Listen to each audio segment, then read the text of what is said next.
This video goes along with our arithmetic expressions lesson for Python 3 using CodeSkulptor.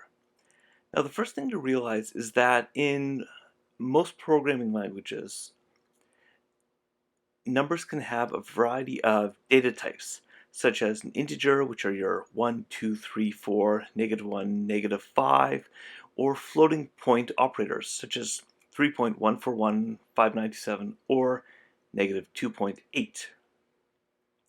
If we run these, we can see over on our output that Python prints these out no problem. We can also have Python tell us what the type of a number is or other data. So in this case, if I run type 3, it tells me that 3 is an integer type. Or perhaps I want to know what type of information 3.14 is. So when I run it, it tells me that that one is a float or a decimal. If I also go for, say, type 3.0, notice the difference here.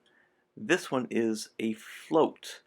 The decimal is different than just a straight 3 because it now indicates decimals. I can also change between data types by what we call casting.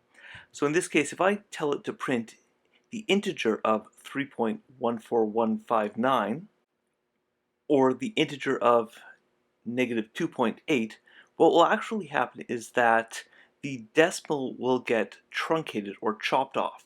So if I run this, you notice we just get 3 or -2. That would be the integer part of our numbers.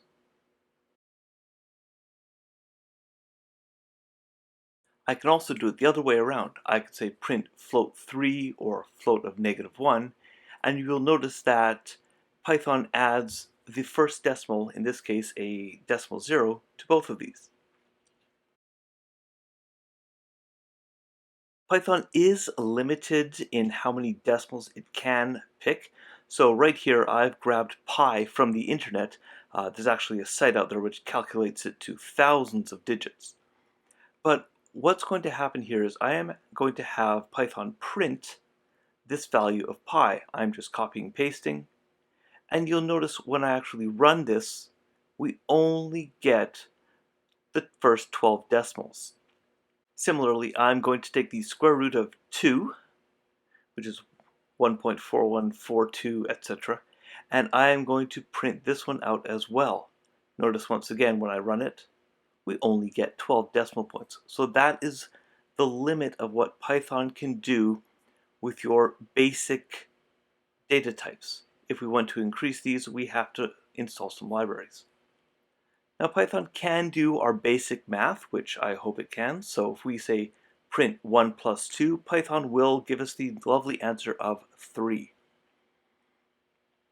Or if I do 3 minus 4, 5 times 6, or if we want to do exponents, we add the double asterisk, so this is 2 to the power of 5. So when we run this, we get what we hope. 3, -1, 30, and 32.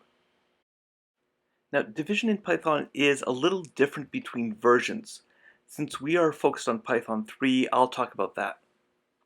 Now, Python 3 always does what we call true division.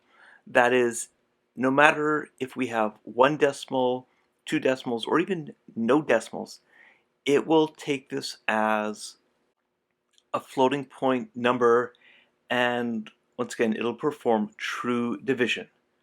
So if you try any of these and run it, it will give us all the decimals.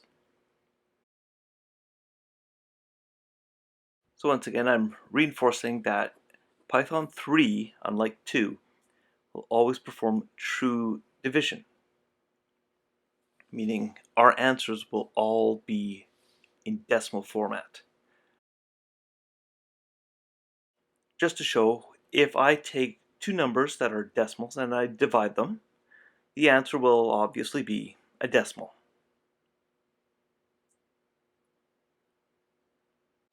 Also, if I take two integers, which we know the answer is a decimal, it will convert that to a decimal. And similarly, if I take the two integers, which I know is going to be an integer, perfect 2, notice it also gives me 2.0. This true division converts it automatically to a decimal point. We can also do expressions built inside to our print functions. So I can go and say print 1 plus 2 times 3. And when I run this, you do notice that Python is following order of operations. So it does the 2 times 3 first, and then it will do the 1 plus 6 here. Now I do want you to notice that in this case with plus and multiplication, that the answer is in the same data type as the original numbers. In the case of this example, where the numbers were 1, 2, and 3, they were integers, the answer 7 was also an integer. If we do 4.0 minus 5.0 divided by 6.0, these are all decimals and we run it, notice we do get the decimals in the answer. Once again, division always does true division. It converts our answer to a decimal. Here we have 7 times 8 plus 9 times 10. Notice these are all integers. And Python performs order of operations, and we get 146 as our answer.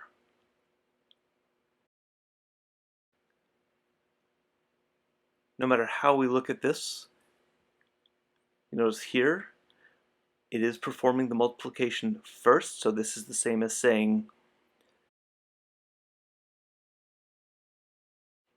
2 plus 12, and when we run it we get 14 both times.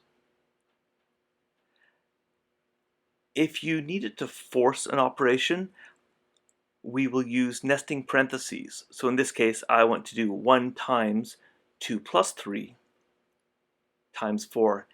If I run it I get 20, and this will be the same as saying print